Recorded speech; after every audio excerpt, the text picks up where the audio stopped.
प्यारे बच्चों और दोस्तों, एक बार फिर से आप लोगों के सामने बहुत ही इंटरेस्टिंग और धमाकेदार वीडियो लेकर के इस वीडियो में हम लोग संख्या पद्धति यानी नंबर सिस्टम के हर टाइप के क्वेश्चन को कवर करने वाले हैं। अगर आप रेलवे के किसी भी एग्जाम की तैयारी करें, NTPC, ALP tech, RPF, JEE, group D, तो दोस्तों ये वीडियो आप लोगों के लिए मोस्ट इंपॉर्टेंट होने वाली है। तो चलिए देरी न करते स्टार्ट करते अपने पहले क्वेश्चन से। यहाँ पर दोस्तों हमारा जो पहला क्वेश्चन है वो क्या कह रहा है कि यदि 7 अंकों की संख्या 504xy5y3 11 से विभाज्य है तो x और y के योग का कोई एक मान क्या होगा। यहाँ पर ध्यान दीजिए, यहाँ पर जो संख्या लिखी हुई है 504x5y3, इसमें x और y की जगह अंक नहीं लिखा हुआ है, x y लिखा हुआ है और उसी का मान निकाल करके कह रहा है कि इनका फिर योग निकालिए, इनका सम निकालिए। तो कैसे निकालेंगे, और ये कह क्या रहा है कि ये संख्या किससे विभाज्य हो, 11 से विभाज्य हो। तो अगर आपको 11 से विभाजकता का नियम पता है तो ये क्वेश्चन आप लोगों को ये सेकंडों का काम है। कैसे, 11 का विभाजकता क्या कहता है, 11 का विभाजकता ये कहता है, विभाजकता का नियम ये कहता है कि जो विषम स्थानों पे अंक हैं उनका योग माइनस जो सम स्थान पे अंक हैं उनका योग अगर हम इक्वल करते हैं तो वो 0 के बराबर होगा। कहने का क्या मतलब है, जो आपका ये संख्या है इसमें देखिए पहले स्थान पे, तीसरे स्थान पे, 5वें स्थान पे, 7वें स्थान पे जो अंक हैं उनका योग यानी 5 + 4 + 5 + 3 इनका योग क्या होगा, और माइनस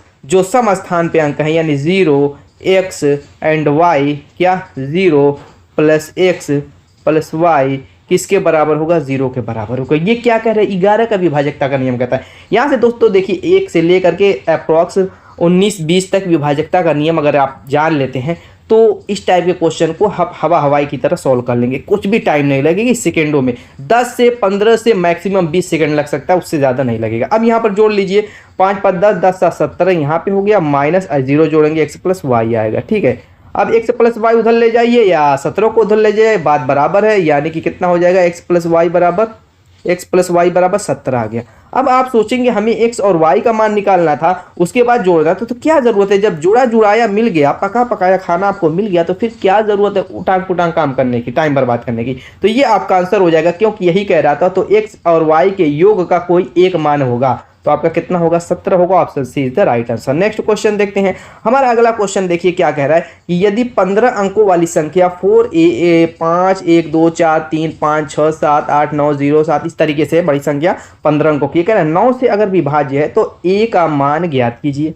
a का मान क्या होगा, यही हमें निकालना है। देखिए दोस्तों, ये जो संख्या दी हुई है, ठीक है, ये जो संख्या दी हुई है यहाँ पर 9 की विभाजकता का नियम पता होना चाहिए, क्योंकि वही कह रहा आगे कि 9 से विभाज्य हो तो क्या करेंगे, a का मान निकालिए। तो 9 से विभाजकता का नियम ये कहता है कि इनके अंकों का योग, जो संख्या इतनी लंबी 15 अंकों की दी हुई है, इनके अंकों का योग अगर 9 से विभाज्य तो संख्या पूरी की पूरी 9 से विभाज्य होगी। फटाफट निकाल लीजिए। a जुड़ेगा नहीं, a को यहीं पर लिख दीजिए प्लस के रूप में, बाकी सब अंकों को जोड़ लीजिए, जैसे 4 5 4 9 1 10 2 12 12 4 16 16 3 19 5 24 36 7 37 8 45 45 और 9 54 7 61 61 3 64 64 और 4 68 हो जाएगा। यानी कि ये अगर 9 से कट जाएगी तो दोस्तों क्या हो जाएगी, पूरी संख्या 9 से कट जाएगी, खत्म। अब यहाँ पर हमें a की वैल्यू क्या पुट करें कि ये 68 से क्या बन जाए कि वो 9 से कट जाए। तो यहाँ पर मिनिमम वैल्यू से स्टार्ट करते रखना। अगर 1 आप रखते हैं तो 69 हो जाएगा,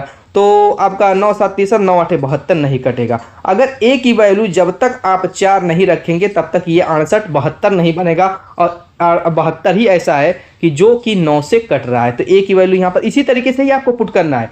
ये 1 से लेकर स्टार्ट करते हैं, 1 2 3, कहीं कहीं मैक्सिमम वैल्यू देगा, देखिए कहीं कहीं लिखा रहेगा मैक्सिमम, तो वहाँ पे आपको ऊपर से शुरू करना है, 9 8 इस तरीके से स्टार्ट करना है रखना। लेकिन कहीं कहीं मिनिमम लिखा रहेगा तो वहाँ आप 0 1 2 इस तरीके से स्टार्ट करेंगे रखना वहाँ पे। अगर कुछ भी नहीं लिखा है तो आपको मिनिमम से ही स्टार्ट करना है, यानी 1 से रखना स्टार्ट करिए। तो 1 से रखेंगे नहीं होगा, 2 रखेंगे 3, 4 जब तक नहीं रखेंगे तब तक कटेगा नहीं, तो 4 रखेंगे 72 हो जाएगा, 9 8 72, यानी की वैल्यू 4, काम खत्म। नेक्स्ट अगला क्वेश्चन क्या कह रहा है कि यदि संख्या, देखिए 3 ही क्वेश्चन इस टाइप का लाया था, मैं इसलिए लाया हूँ कि कुछ यहाँ पर आपको रूल पता हो जाएंगे किस तरीके से विभाजकता का, 11 का विभाजकता का नियम क्या कहता है, 9 का क्या कहता है, 8 का क्या कहता है। तो इस तरीके के कुछ रूल पता रहेंगे तो आपको पता रहेगा, तो सेकेंडों में इस टाइप के क्वेश्चन को निपटा देंगे। इसी टाइप से ही ज़्यादातर क्वेश्चन पूछता है। वहाँ पे कुछ क्वेश्चन ऐसे कहेगा कि 72 से विभाज्य हो, तो 72 से जब विभाज्य कहेगा तो वहाँ पे आप क्या करेंगे, इसको 2 पार्ट में बांट देंगे, 8 और 9। अब 8 और 9 का अगर आपको रूल पता है तो उस हिसाब से वो रूल लगा दीजिएगा, आंसर आ जाएगा। बस यही है, ठीक है। अब चलिए कह रहा है कि यदि संख्या 6, 4, 8, 4, y 6, 8 से विभाज्य हो तो y का न्यूनतम मान, देखिए यहाँ पे न्यूनतम लिख दिया, यानी y का मान हम 1 से स्टार्ट करेंगे रखना। तो 8 से विभाजकता का नियम ये कहता है कि लास्ट के अगर 3 अंक संख्या के, जैसे 4, y 6 अगर 8 से कट गए तो ये संख्या 8 से कट जाएगी। अब y की वैल्यू हम 1 से स्टार्ट करेंगे रखना, 1 रखेंगे तो कितना हो जाएगा 416। अब इसको हम 8 से काट के देखेंगे, 8 5 40, 8 दूना 16, पहले ही बार में कट गया, यानी option C is the right answer. 2 भी रखने पर आ सकता था, 3 भी रख सकते, लेकिन पहली बार में हमारा काम हो गया तो छोड़िए।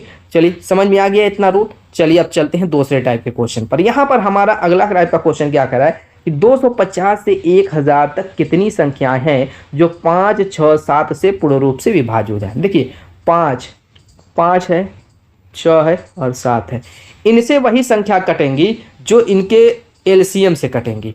तो इनका एलसीएम निकाल लीजिए, सबसे बेस्ट रहेगा। एलसीएम निकालेंगे तो दोस्तों यहाँ पर डायरेक्ट काटते जाइए, क्योंकि कुछ कॉमन उमन दिख नहीं रहा है। 5, 6, 7 में कुछ भी कॉमन नहीं है, तो डायरेक्ट 5, 6, 7 का गुणा कर दीजिए। 5, 6 का 30, 7 3 21, 210 इसका एलसीएम आ जाएगा। कितना एलसीएम आ जाएगा 230। कुछ कॉमन न रहे तो ऐसे ही डायरेक्ट गुणा कर दीजिए, वही उसका एलसीएम हो जाएगा। अब देखिए 210 यानी 5, 6, 7 से वही संख्या कटेगी जो कि 210 से कटेगी। ऐसा तो है नहीं कि सिर्फ 5 से काटना है, 5 से भी कटे, 6 से भी कटे, 7 से भी कटे। तो जो संख्या 210 से कटेगी वही 5, 6, 7 से कटेगी। तो कह रहा है कि 250 और 1000 के बीच में कितनी संख्या ऐसी हैं जो 5, 6, 7 से कट रही हैं। अब 210 से देखिए 250 है, तो अब मान लीजिए कि 210 से 1 का गुणक के रूप में लेंगे तो नहीं आएगा। 250 से ज़्यादा होनी चाहिए, 1000 से कम होनी चाहिए, यानी 210 का 1 में गुणा करेंगे तो मामला नहीं बनेगा, यानी कि 2 से स्टार्ट करना पड़ेगा। 2 से अगर मान लीजिए कि 210 में 2 का गुणा करें 210 में, तो ये संख्या क्या होगी जो आएगी वो 210 से कटेगी। ऐसे ही 210 में अगर 3 का गुणा करें तो ये जो संख्या होगी वो भी 210 से कटेगी। 210 में तो अगर हम 4 का गुणा करें तो ये भी जो संख्या होगी वो भी 210 से कटेगी। तो दोस्तों हमें 1000 तक ही रहना है, 1000 के अंदर ही रहना है, बाहर तो जाना नहीं है। तो यहाँ से अगर हम 5 से गुणा करेंगे इसमें तो ये 1000 से ज़्यादा की बात हो जाएगी, तो ऐसे नहीं करना है। तो हमें 3 संख्या ऐसी मिली जो कि 210 से कटेगी, 2 के गुणक के रूप में, 3 के और 4 के रूप में। तो वो संख्या गुणा करके चेक भी कर सकते हैं, नहीं भी, यहाँ पर मत चेक कीजिएगा। एग्जाम में तरीका मालूम है, वहीं से आप निपटाइए। ऑप्शन डी यानी 3 संख्या ऐसी मिल रही है, ये सारी कैलकुलेशन की टाइम आपको बचानी है, ठीक है। यहाँ पर चेक कर सकते हैं कौन कौन सी संख्या है, लेकिन एग्जाम में ऐसी गलती मत कीजिएगा दोस्तों, तुरंत ऑप्शन पे टिक लगाइएगा और आगे बढ़िएगा। नेक्स्ट क्वेश्चन, अगला क्वेश्चन क्या कह रहा है कि जब 5 पर 501 को 126 से विभाजित किया जाता है तो शेषफल के रूप में क्या प्राप्त होता है। क्या कह रहा है 5 पर 501 कह रहा है कि 126 से इसको भाग दिया जाता है तो शेषफल क्या, शेषफल के कुछ नियम है इस टाइप के क्वेश्चन में दोस्तों। अगर r-1 to the power n के रूप में संख्या है और बटे में r है, तो अगर n सम है तो ये शेष क्या हो जाएगा, रिमाइंडर 1 आएगा। क्या आएगा, 1 आएगा। क्या आएगा दोस्तों, 1 आएगा। और अगर दोस्तों n क्या है आपका, n आपका विषम है तो शेष आपका r-1 आएगा। क्या आएगा, r-1 आएगा। इतनी चीज़ पता चल गई। अब इसको इस फॉर्म में कन्वर्ट हमें करना है, कैसे करेंगे चलिए देखते हैं। नीचे r हो, ऊपर 5 को हम r के रूप में कन्वर्ट करेंगे। मान लीजिए नीचे वाला 126 r है, अब 5 को r के रूप में कन्वर्ट करने के लिए क्या 5 पर 3 पावर आप बना सकते हैं, क्यों नहीं बना सकते। अब यहाँ पर 501 है मामला, इसमें से हमने 3 को यहाँ पे रख लिया, तो अब 3 से इसमें भाग दे करके जो बचेगा 3 एक अन्य 3, अब बचा 2, 3 6 18, 3 7 21, 167 पावर बचेगी। कितनी बचेगी, 167 पावर बचेगी कि नहीं। पावर का रूल पता है कि नहीं, क्या करते हैं जितनी पावर अंदर घुसाएंगे उतनी पावर से ऊपर वाले में भाग दे देंगे, क्योंकि आप जानते हैं कि इस तरीके से अगर पावर है तो इनका आपस में गुणा करके ही लिखा जाता है होल पावर के रूप में। ये रूल पता है, नहीं पता है तो जान लीजिए, हाँ कि ना। चलिए आगे देखते हैं। अब इसको हमने इस रूप में लिख दिया दोस्तों, बट्टे में 126 लिखेंगे, क्लियर। अब इस वाले को 25 को हम लिख सकते हैं 125, और 125 को क्या आप 126 माइनस 1 नहीं लिख सकते, और उस पर पावर 167 बटे में 126 है। अब देखिए इस रूप में कन्वर्ट हुआ कि नहीं हुआ, हाँ कि ना। देखिए ये आर की वैल्यू, ये आर की वैल्यू r-1, बस काम हो गया। पावर को देखना है आपको, एन की वैल्यू समय की विषम है, आपकी एन की वैल्यू क्या है, एन की वैल्यू आप कहेंगे कि 167 तो विषम है। जब 167 विषम है तो क्या होगा, r-1 यानी 126 में से एक घटा करके 125 आपका आंसर हो जाएगा, काम खत्म। Option D is the right answer. अगर दोस्तों 167 के बजाय 168 होता तो उस कंडीशन में क्या होता, शेष 1 आता। मजा आई कि नहीं। Next question. तो दोस्तों यहाँ पर अगला क्वेश्चन कह रहा है कि 1 से 100 तक की गिनती में अंक 5 कितनी बार आता है। ये तो बहुत आसान है, इसका आंसर आप लोग कमेंट कीजिए। कह रहा है कि 1 से 100 के बीच में 5 अंक कितनी बार आएगा। तो जो मैक्सिमम वैल्यू है उसी में 5 से भाग दे दीजिए। तो 5 से भाग देंगे 20 बार कटेगा, यानी कि 20 बार इसमें 5 आया होगा, तभी तो 20 बार कट करके आ रहा है 5 से भाग देने पर, यानी आपका आंसर क्या हो जाएगा, 20 हो जाएगा। बस हो गया option, option C is the right answer. अगला क्वेश्चन देखते हैं क्या कह रहा है। कह रहा है 50 से छोटी अभाज्य संख्याओं की कुल संख्या क्या होगी। क्या कह रहा है, 50 से छोटी अभाज्य संख्याओं की कुल संख्या ज्ञात कीजिए।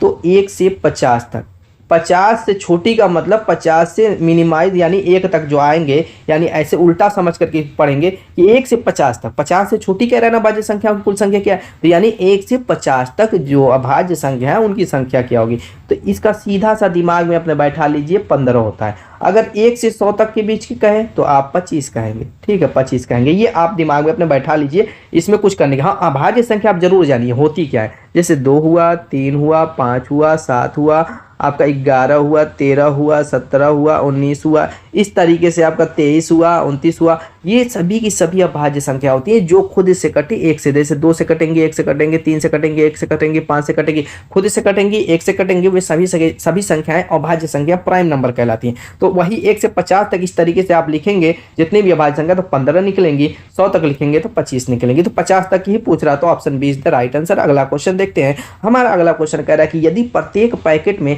समान संख्या में पेंसिल मौजूद है और 12 पैकेट में कुल 96 पेंसिल मौजूद है तो 304 पेंसिल की आवश्यकता होने पर कितने पैकेट खरीदने पड़ेंगे। बस कुछ है नहीं दोस्तों, कुछ भी नहीं है, क्वेश्चन को लंबा चौड़ा लिखा है और कुछ है नहीं। देखिए क्या कह रहा है कि 12 पैकेट में कुल 96 पेंसिल है, 12 पैकेट में कुल 96 पेंसिल है, और हर पैकेट में कह रहा है कि इक्वल हर पैकेट में अगर एक में x है तो सब में x पेंसिल है, ठीक है। तो दोस्तों 12 पैकेट में जब 96 पेंसिल है तो एक पैकेट में कितनी पेंसिल होगी, आप कहेंगे कि 12 बटे 96, एक पैकेट में 8 पेंसिल होगी कि नहीं, पेंसिल होगी। और कह रहा है कि 304 पेंसिल की आवश्यकता होने पर उसे कितने पैकेट खरीदने पड़ेंगे। 304 पेंसिल की आवश्यकता, एक पैकेट में 8, 304 में, बस काम हो गया। कितना हो जाएगा, 8 तिरिके 24, 8 तिरिके 24, 6 8 64 38 आपका आंसर हो गया। Option B is the right answer. भाग भाग वाला काम था, कुछ था नहीं ना था। नेक्स्ट अगला क्वेश्चन कह रहा है 2 मेज 3 कुर्सी का मूल्य 540 रुपया है। 2 मेज और 3 कुर्सी का मूल्य, यहाँ पर मैं प्लस कर देता हूँ, 2 मेज और 3 कुर्सी का मूल्य कह रहा है कितना है, 540 रुपया है। 540 रुपया। 2 मेज एम बना देता हूँ, कुर्सी को आपको के बना देता हूँ। वही कह रहा है कि 2 मेज और 3 कुर्सी का मूल्य 540 रुपया है, जबकि 2 मेज और 1 कुर्सी का मूल्य 470 रुपया है। जबकि कह रहा है कि 2 मेज और 1 कुर्सी का मूल्य कितना है, 470 रुपया है। तो कह रहा है कि 5 कुर्सियों का मूल्य क्या होगा।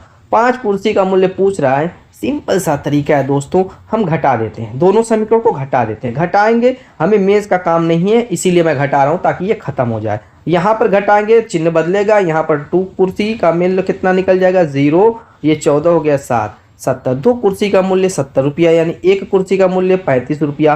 कितनी कुर्सी का मूल्य पूछ रहा है, 5 कुर्सी का मूल्य पूछ रहा है। तो दोस्तों 35 5 कितना हो जाएगा, 50 25 5 15 2 17 175 रुपया। आंसर हो गया, option C is the right answer. कुछ था नहीं, कुछ भी नहीं था दोस्तों। इस क्वेश्चन में भी एकदम आसान है दोस्तों। अगर आप लोगों को कमेंट आंसर आता रहेगा तो कमेंट करते रहिएगा। नेक्स्ट क्वेश्चन देखते हैं। यहाँ पर कह रहा है कि √3 + √11 का होल का स्क्वायर 1 है। क्या है, प्राकृतिक संख्या, पूर्ण संख्या, अपरिमेय संख्या, परिमेय संख्या है क्या। तो आपको पहले तो मान लीजिए कि संख्याओं के बारे में भी पता होनी चाहिए। प्राकृतिक संख्या, पूर्ण संख्या होती क्या है, पूर्ण संख्या, प्राकृतिक संख्या, अपरिमेय संख्या, परिमेय संख्या। पहले तो हम इसको क्या करते हैं, थोड़ा सा फैलाते हैं। √3 + √11 है, ठीक है, का होल का स्क्वायर। प्राकृतिक संख्या आप जानते हैं कि जो 1 से लेकर के डॉट डॉट डॉट अनंत तक होती है। पूर्ण संख्याएं जब इसमें 0 से स्टार्ट कर देते हैं, 1 2 डॉट डॉट डॉट इन अनंत तक हो जाएंगे, ये पूर्ण संख्या हो जाती है जब इसमें 0 हम ऐड कर देते हैं।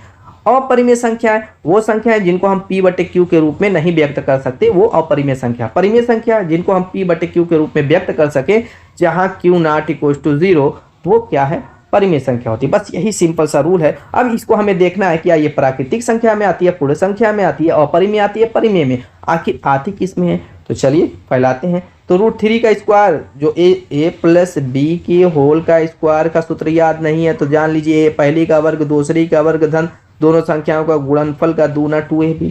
बस वही काम आपको करना है। √3 का वर्ग करेंगे तो 3 हो जाएगा, √11 का वर्ग करेंगे 11 हो जाएगा, और दोनों संख्याओं का गुणनफल का दूना √3 गुणे √11। कड़ी के अंदर का कड़ी के अंदर गुणा कर सकते हैं, रूल पता ही होगा कड़ी वाला। अब यहाँ पर जोड़ लेंगे तो 14 हो जाएगा, और इसको क्या करेंगे 11 तियां 33। देखिए अगर ये कड़ी से बाहर आ जाता तो ये संख्या परिमेय संख्या बन जाती, परिमेय संख्या बन जाती। लेकिन दोस्तों ये कड़ी के बाहर ही नहीं आया, कड़ी के बाहर ही नहीं आ रहा है, ये दशमलव में आएगा। तो दोस्तों इसको हम p बटे q के रूप में नहीं व्यक्त कर सकते। तो ये संख्याएं अपरिमेय संख्या, जिसका हम वर्गमूल न निकाल सके, उन संख्याओं को अपरिमेय संख्या कहते हैं। तो 14 जुड़ने की वजह से तब भी ये a प्लस आई बी के रूप में, a प्लस आई बी के रूप में नहीं है बल्कि a प्लस बी के रूप में ही कह सकते हैं। a प्लस, तो a अगर एक पार्ट अगर आपका परिमेय हो और दूसरा पार्ट अपरिमेय हो, यानी परिमेय संख्या में अपरिमेय संख्या को जोड़ें, परिमेय संख्या में अपरिमेय संख्या को जोड़ें तो हमें अपरिमेय संख्या ही मिलेगी, न कि परिमेय संख्या। तो वही आपका कन्फ्यूज़न वो भी दूर कर। 14 + 2√13 है, 33 है, तो भी ये अपरिमेय संख्या ही होगी। Option C is the right answer. समझ में आ गई बात। नेक्स्ट अगला क्वेश्चन क्या करे देखिए। तो कह रहा किसी भी प्राकृतिक संख्या n के लिए 6n - 5n के परिणाम का अंतिम अंक हमेशा क्या होता है। देखिए एक यूनिट डिजिट, पहले जानिए अंतिम अंक का मतलब वो इकाई के अंक की बात कर रहा है। ये जो अंतिम अंक लिखा है इकाई के अंक की बात कर रहा है, यानी यूनिट डिजिट की बात कर रहा है। तो यूनिट डिजिट में 0, पहले यूनिट डिजिट होता क्या पहले वो जान लीजिए। जैसे 1 2 3 5 लिखा है तो आप क्या पढ़ते हैं, इकाई दहाई सैकड़ा हज़ार, इसी तरीके से पढ़ते हैं। जहाँ पे इकाई आपने पढ़ा यूनिट डिजिट वही इकाई का अंक है, यही अंतिम अंक है। किसी भी संख्या का अंतिम अंक दाहिने से पहला होता है। समझ में आ गई बात। अब दोस्तों 0 हो, 1 हो, 5 हो, 6 हो, ये ऐसे अंक हैं जिन पर कितनी भी पावर हम बना दें, कितनी भी पावर बना दें दोस्तों, इनके इकाई के स्थान पर 0 है तो 0 ही आएगा, 1 है तो 1 ही आएगा, 5 है तो 5 ही आएगा, 6 है तो 6 ही आएगा। जैसे 5 पर अगर हम 126 पावर बना दे तब भी 5 होगा, 5 पर कई करोड़ पावर बना दे तब भी इकाई के स्थान पे 5 ही आएगा। इसे 6 का भी वही रूल है, कितनी भी पावर बना दे 6 ही आएगा। अब यहाँ पर 6 पर n पावर माइनस 5 पर n पावर है, तो कह रहा है कि n के स्थान पर प्राकृतिक संख्या यानी n की वैल्यू हम 1 से लेके डॉट डॉट डॉट अनंत तक कुछ भी रखें तो इकाई के स्थान पर मैंने क्या कहा तब भी 6 ही आएगा। 6 का रूल यही कहता है। ऐसे ही 5 पर भी कितनी भी कोई भी पावर बना दे 5 ही आएगा इकाई के स्थान पे। अब घटाएंगे तो क्या आएगा, 1 आएगा, यही आपका आंसर हो जाएगा। तो वही पूछ रहा था इकाई के स्थान पे क्या होगा, 1 होगा। Option B is the right answer. समझ में आया हाँ कि ना। कमेंट जरूर कीजिए दोस्तों, पसंद आ रही है अगर वीडियो तो कमेंट करना ना भूलें और लाइक भी करते रहिएगा और सब्सक्राइब भी। नेक्स्ट क्वेश्चन क्या कह रहा है, 2⁻7 3 पर 4 5 पर 3 7 के कितने गुणनखंड सम है। देखिए बहुत तरीके के गुणनखंडों का मान पूछता है, जैसे सम गुणनखंड, विषम गुणनखंड, कुल गुणनखंड और आपका जो है अभाज्य गुणनखंड, इस तरीके से पूर्ण वर्ग गुणनखंड, बहुत सारे गुणनखंडों की संख्या पूछता है। तो अभी सेकेंडों में सारी चीज़ें जान लेते हैं। यहाँ पर पूछ क्या रहा है, सम गुणनखंडों की संख्या। तो सम गुणनखंडों की संख्या निकालने के लिए जैसे 2 पर पावर 7 है गुणे 3 पर पावर 4 है गुणे 5 पर 3 है गुणे 7 है, ठीक है। तो हम करेंगे क्या, यहाँ पर जो आपकी सम संख्या है, पहले तो अगर प्राइम नंबर में नहीं दिया तो उसमें कन्वर्ट करेंगे, लेकिन सभी के सभी संख्या प्राइम नंबर में है तो कुछ करने की हमें ज़रूरत यहाँ पर नहीं है, ठीक है। ये पका पकाया खाना दिया है, आपको सिर्फ खाना है। अब यहाँ पर जो सम है 2 सम है तो उसकी पावर को हम ज्यों कहते हैं उतार लेंगे। क्या करेंगे, उसकी पावर को ज्यों कहते हैं गुणा बनाएंगे। अब जितनी विषम संख्या है सबकी पावर में 1 जोड़ देंगे। यहाँ पर पावर कोई नहीं है तो 1 मानेंगे, तो 4 1 5 3 1 4 गुणे 2, ठीक है। अब देखिए 5 को 20, 20 दूना 40 और 7 चौको 28, 280 गुणा करने पर आया, यानी सम गुणनखंडों की संख्या आपकी निकल गई। अब देखिए अगर दोस्तों विषम गुणनखंडों की संख्या पूछता तब क्या करते, तो जो सम वाला है उसको एक सिरे से हम काट देते। बाकी जो विषम पर है सब पर +1 बनाते, यानी 4 1 5 हो जाता 5, और ये आपका 4 5 को 20 दूना 40। उस कंडीशन में 40 गुणनखंड हो जाते विषम। विषम गुणनखंडों की संख्या पूछता 40, सम की हमने निकाली 280। अब कुल गुणनखंडों की संख्या में क्या करते, कुल गुणनखंडों की संख्या में सब की पावर में एक एक प्लस करके गुणा कर देते, यानी इसमें भी 7 + 1 4 + 1 3 + 1 इस तरीके से। अब यहाँ पर 4 1 5 हो गया, 5 को 20 दूना 40 हो गया, और 40 का 8 चौको 32, यानी कुल गुणनखंडों की संख्या हो जाती 320। अब सम और विषम दोनों गुणनखंडों की संख्या जोड़ने पर 320 हर हाल में आना चाहिए, यही रूल कहता है, तो बिल्कुल आ जाएगा, एकदम सही हम जा रहे हैं। और अभाज्य गुणनखंडों की संख्या निकालने के लिए क्या कहता, तो भाज्य गुणनखंडों की संख्या निकालने के लिए इनको हम अभाज्य के रूप में कन्वर्ट कर देते, कन्वर्ट है। उसके बाद सिर्फ इनकी पावर को जोड़ेंगे, ना कुछ जोड़ेंगे ना घटाएंगे पावर में। जैसे 2 पर 7 पावर है तो 7 लिखेंगे, 3 पर 4 है तो 4 लिखेंगे, 5 पर 3 है तो 3 लिखेंगे, और गुणे 7 पर 1 पावर मानी जाएगी, बस जोड़ दीजिए। 7 4 11 11, और दोस्तों 11 ये जोड़ना है, गुणा नहीं करना है। 11 3 14 15, यानी अभाज्य गुणनखंडों की संख्या पूछता तो 15 हो जाता। 4 आपने जाना एक ही क्वेश्चन में, समझ में आ गया। देखिए रिपीट क्वेश्चन है आपका, रिपीट क्वेश्चन है। तो चलिए अगला क्वेश्चन देखते हैं। यहाँ पर भी इकाई का अंक है, लेकिन यहाँ पर देखिए इकाई के अंक की बात करें तो कोई भी संख्या कितनी भी बड़ी है उसको काट दीजिए, सिर्फ इकाई के स्थान वाले अंक को ले लीजिए। 3 पर 36 हो गया माइनस, यहाँ पर भी वही काम कीजिए, 2 पर 20 बना दीजिए, काम खत्म। अब यहाँ पर पावर है, मैटर फंस गया, तो इसके रूल को समझ ले। देखिए 2 का रूल कहता है 2 पर अगर 1 पावर है तो 2 आएगा, 2 पर 2 पावर है तो 4 आएगा, 2 पर अगर 3 पावर है तो 8 आएगा, 2 पर अगर 4 पावर है तो 16, और 2 पर अगर 5 पावर है तो 32। जो ही 2 पर 5 पावर पर आए इकाई के स्थान पर, फिर हमें 2 मिल गया। 1 पावर पर थे तब भी इकाई के स्थान पे 2 था, और 5 पावर पर आए तब भी इकाई के स्थान पे 2 आ गया। यानी कि इसका रूल ये कहता है कि 4 पावर के बाद इसमें क्या होता है, खुद को रिपीट कर देता है। तो यानी कि हमें जितनी भी पावर दी रहा है उसमें हम 4 से भाग दे देंगे, काम खत्म। 3 का भी सेम यही रूल करता है, पावर के रूप में लिख करके देख दिएगा। 4 पावर के बाद जो है 3 भी क्या करता है, खुद को रिपीट कर देता है, तो यहाँ पर भी 4 से पावर में भाग देंगे। अब जो शेष आएगा वो लिखेंगे। देखिए यहाँ पर भाग देंगे, 9 चौको 36, शेष कुछ भी नहीं बच रहा है। शेष अगर कुछ भी न बचे तो उसी 4 को लिख दीजिए। अगर 1 2 3 तक ही शेष बचेगा, 1 आएगा तो 1 पावर लिखेंगे, 2 आएगा 2, 3 आएगा 3 पावर। अगर 1 से 3 तक शेष 1 से 3 तक आ रहा है तो लिखेंगे, नहीं आएगा 0। अगर पावर आए कुछ भी ना बचे तो 4 को लिख देंगे। यही काम यहाँ पर भी देखिए कट रहा है पूरा, तो 2 पर भी 4 लिख देंगे। यहाँ पर देखिए 3 3 9 3 27, 3 3 9 3 27, 81। 81 में का सिर्फ एक इकाई के स्थान वाला 1 लेंगे, ठीक है। इसको खत्म कर दीजिए या रहने दीजिए, घटाने की क्रिया में हो सकता है काम दे दे। इसको घटाने की क्रिया मत कीजिएगा, गुणा वाला क्रिया में है तो कर लीजिएगा, ठीक है। जोड़ने घटाने में एक स्टेप चलेंगे, जोड़ने वाले में भी खत्म कर दीजिए, लेकिन घटाने वाले में रहने दीजिएगा, कॉमन लेने में हो सकता है काम आ जाए।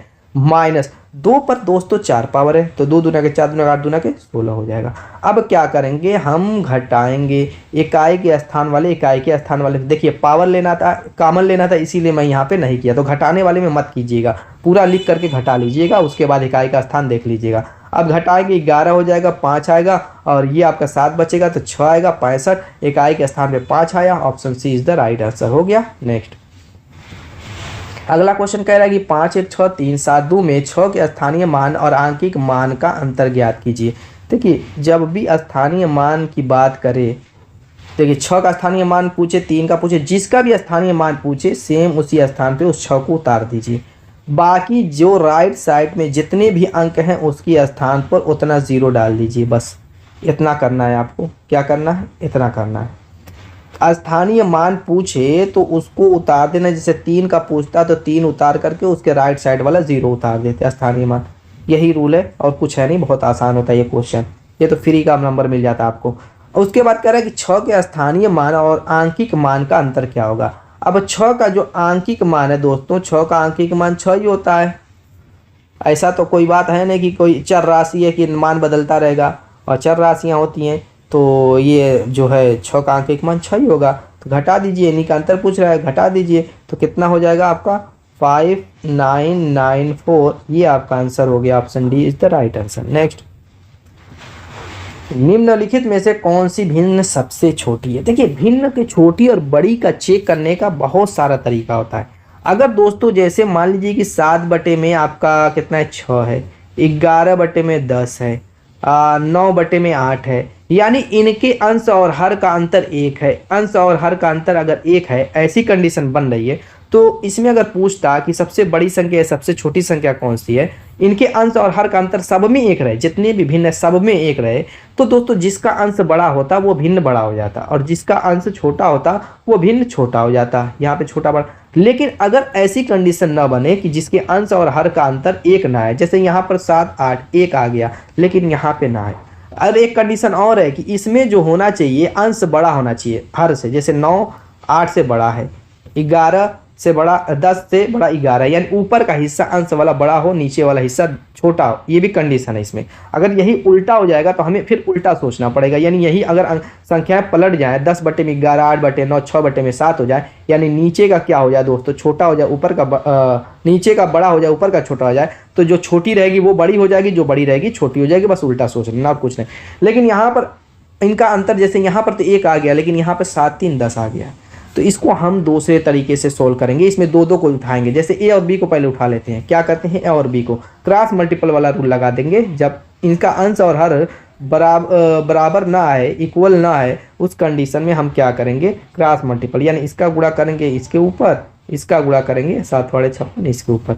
अब यहाँ पर छोटा भिन्न पूछ रहा है ना, तो जिसका ऊपर वाला हिस्सा छोटा आएगा उसको हम लेंगे, बड़े वाले को छोड़ देंगे, इसको छोड़ देंगे और 7/10 को हम ले लेंगे। अब फिर उठाएंगे 3/4, इससे कंपेयर करेंगे 3/4, इसमें भी वही काम करेंगे, 7 चौको 28 और 10 तियां 30। अब दोस्तों यहाँ पर देखिए 3/4 के ऊपर बड़ा आया है, 7/10 के ऊपर छोटा आया है, तो फिर हम 7/10 को ही उठाएंगे, न कि 3/4 को, इसको खत्म कर देंगे।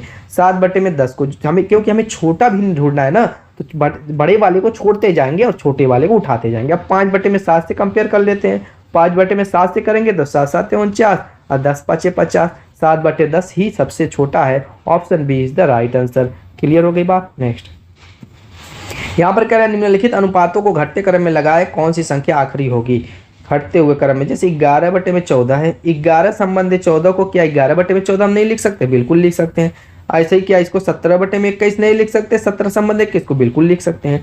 ऐसे 5 संबंधित 7 को 5/7 नहीं लिख सकते, ऐसे ही 2/3 इसको नहीं लिख सकते। देखिए संबंधी का मतलब क्या हुआ, एक तरीके से भागी तो हुआ, 5/7 इसको लिखिए, तो वही है, बच्चे कंफ्यूज में पड़ जाएंगे कि यहाँ पे संबंधी दे दिया है अब क्या करें। अच्छा यहाँ पर भी क्रॉस मल्टीपल से चेक कर सकते हैं, लेकिन मैं कहूँगा कि उससे भी थोड़ा आसान तरीका मैं बता दूँ। क्या करते हैं कि इनके हर को इक्वल कर देते हैं, क्योंकि मुझको दिख रहा है कि इनका एलसीएम बराबर हो जाएगा। अभी किससे, 3 से सब में ऊपर नीचे गुणा कर दीजिए, 3 से नहीं, देखिए 3 से मत कीजिए, मैं बता रहा हूँ किससे किससे करना है। इसका एलसीएम ले लीजिए, एलसीएम सबसे अच्छा रहेगा, तो 14 21 7 3 का एलसीएम लेंगे तो 42 आएगा, 42 आ जाएगा। अब यहाँ पर देखिए 14 को 42 बनाना है तो 3 से गुणा नीचे करेंगे तो 3 से ऊपर नीचे दोनों तरफ 3 से इसमें गुणा कीजिए। और इसमें क्या करेंगे, 42 बनाने के लिए 2 से 21 में गुणा करना है, नीचे का ही हम इक्वल करना है, तो जब नीचे का इक्वल करना है तो यहाँ पर 21 है, ऊपर नीचे क्या करेंगे 42 बनाने के लिए 2 से गुणा कर दीजिए ऊपर नीचे। और यहाँ पर देखिए 7 6 का 42, यानी इसमें 6 से ऊपर नीचे गुणा करना पड़ेगा। यहाँ पर देखिए कितने से गुणा करना पड़ेगा, 14 से करना पड़ेगा, तो 14 से कर दीजिए, 14 तिहाई। अब ऊपर का लिख दीजिए 11 तिहाई 33/42, ठीक। 17 दूना के 34/42, ठीक। और इसी तरीके से 56 30 में आपका 7 6 का 42, ठीक। और इसी तरीके से आपका हो जाएगा 14 दूना के 28/14 तिहाई 42।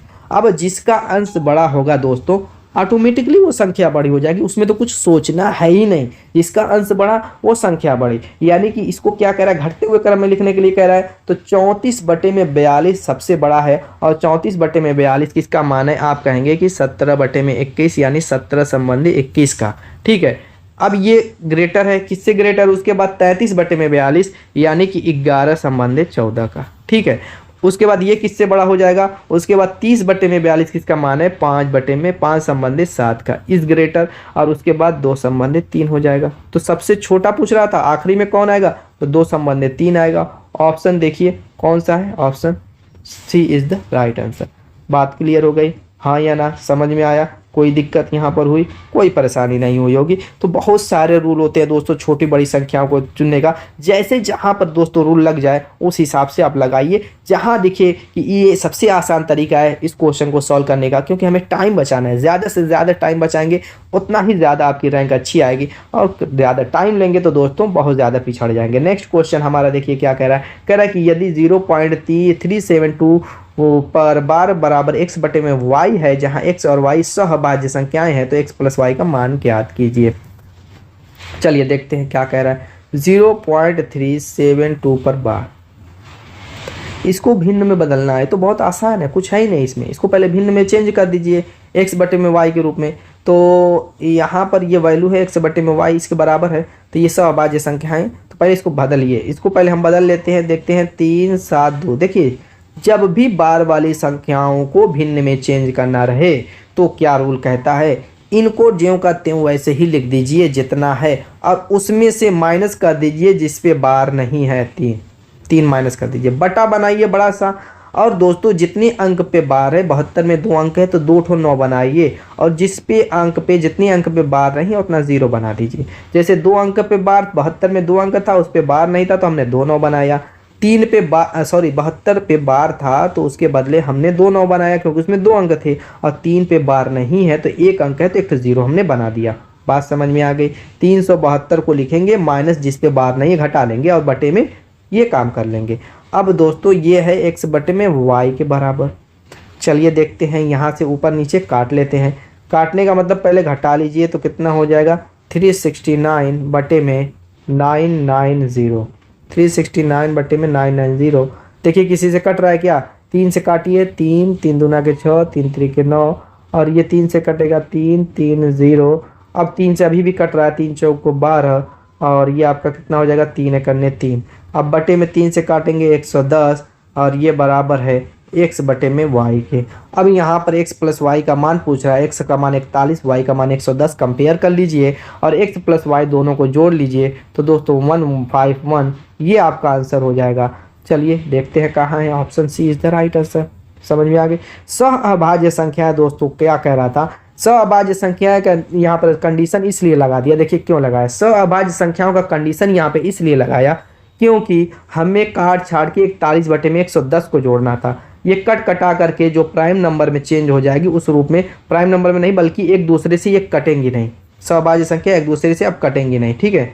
यहाँ पर इनके भाग देने पर इनका जो है ये कह सकते हैं इनका HCF क्या हो जाए, सहअभाज्य संख्या वे संख्या होती है जिनका HCF 1 आए, ऐसे समझिए, सिंपल सा रूल है। सहअभाज्य संख्या वही संख्या जिनका HCF 1 आया। देखिए 41 और 110 में कुछ कॉमन दिख रहा है, नहीं दिख रहा है, तो वही सहअभाज्य संख्या कहलाती है। कंफ्यूज में हो सकता है पड़ जाए बच्चे की ये सहअभाज्य संख्या क्या लिख दिया है, तो इसलिए मैंने ये बता दिया। इसीलिए मैं इन संख्याओं को काटा, वरना मैं 369 बटे में 990 था, यहीं पे x और y की वैल्यू कंपेयर करके जोड़ देता, लेकिन सहअभाज्य संख्या का कंडीशन लगा दिया था तो उस कंडीशन में यहाँ पे 9 आपका HCF दिख रहा था, तो इसलिए मैंने ये प्रोसेस इतना किया। समझ में आ गई बात। अब नेक्स्ट अगला कह रहा है कि इसको दशमलव संख्या के रूप में व्यक्त कीजिए। चलिए फटाफट कीजिए। प्रतिशत है बटे में, तो देखिए हर 5 इक्वल है तो डायरेक्ट ऊपर का जोड़ कर लीजिए, जोड़ना है तो 44 4 48, 48.4 हो जाएगा, बटे में 5%। प्रतिशत खत्म करिए और 48.4 बटे में क्या हो जाएगा, प्रतिशत करेंगे, बटे में 100 का गुणा होगा यानी ये 500 हो जाएगा। अब यहाँ पर दोस्तों हम क्या करेंगे, काट पाट जो भी करना है कर लीजिए। यहाँ पर अगर देखें तो 2 अंक के बाद 2 0 है तो इसको हम क्या करेंगे, दशमलव को यहाँ पर 2 अंक बाईं साइड ले जाएंगे यानी 0484 बटे में 5 हो जाएगा। अब काटना आसान हो गया, काटिए तो 0.0 क्योंकि जाएगा नहीं 4 में 48 हो जाएगा, 5 9 45, 45 का मतलब 3, 5 6 30, 5 वाड़े 40 यानी 0.0968 option D is the right answer. Clear. Next अगला क्वेश्चन क्या कर रहा है कि भिन्न 5 बटे 19 के अंश और हर दोनों में कौन सी संख्या घटानी जानी चाहिए ताकि प्राप्त परिणाम 3 बटे में 4 के बराबर हो। क्या कह रहा है कि 15 बटे में 19 के अंश और हर दोनों में कौन सी संख्या घटाई जानी चाहिए, अंश और दोनों में।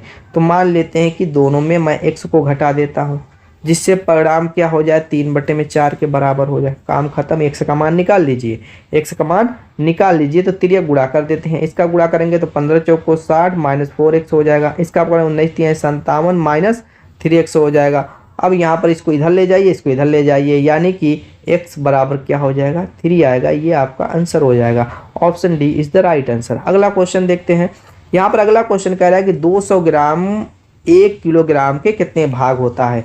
तो यानी कि 200 ग्राम को 1 किलोग्राम में कन्वर्ट करना है। तो इसको आंसर आप लोगों को दोस्तों कमेंट करना है। उम्मीद है कि वीडियो पसंद आई होगी। कमेंट करेंगे तो दोस्तों आगे जितने भी आपके सिलेबस से पार्ट हैं यानी अगला चैप्टर हम लेकर के आएंगे। तब तक के लिए बाय बाय।